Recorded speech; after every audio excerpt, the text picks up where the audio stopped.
What can you do while you're still young to help prevent any kind of pelvic floor issues, whether it be urinary leakage, bowel leakage, or pelvic organ prolapse? This is a question I get all the time from my young patients, from friends, family, pretty much anybody who knows what I do for a living.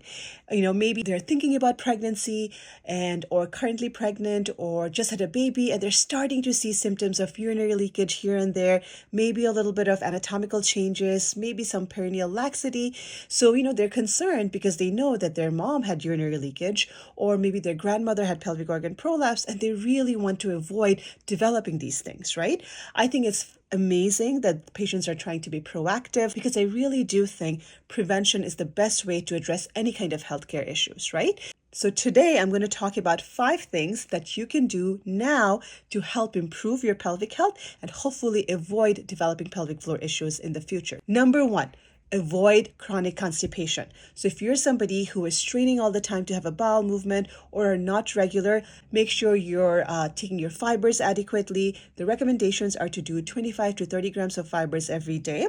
And I usually advise my patients to take the fibers with a lot of water because otherwise fibers can have the opposite effect, meaning they can make you even more constipated. Doing your fruits and vegetables. And if you have tried some of these dietary changes and you're still constipated, make sure to see a GI specialist to address any underlying issues.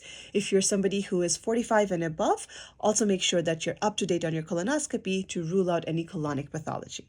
The reason to avoid chronic constipation is because it puts a lot of pressure on your pelvic floor muscles and your pelvic floor support structures.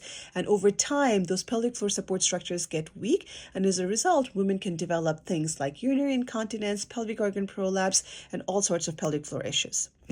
Number 2, avoid chronic cough.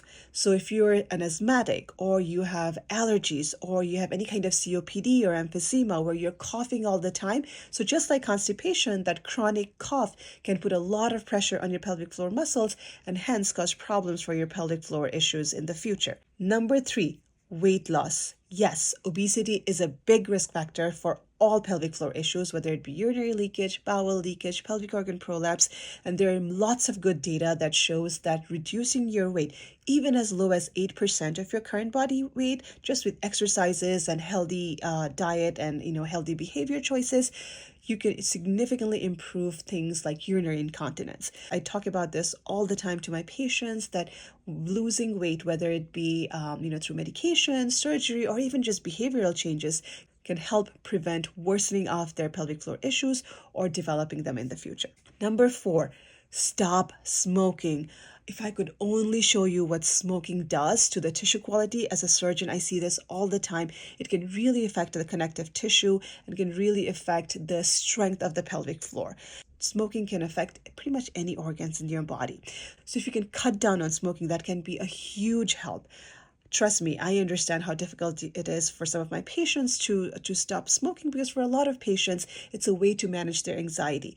But, even when I'm scheduling somebody for surgery, if they can stop smoking for even 6 weeks before their surgery, that can also help improve some of their symptoms. And finally, number 5, Kegels. Yes, everybody's favorite.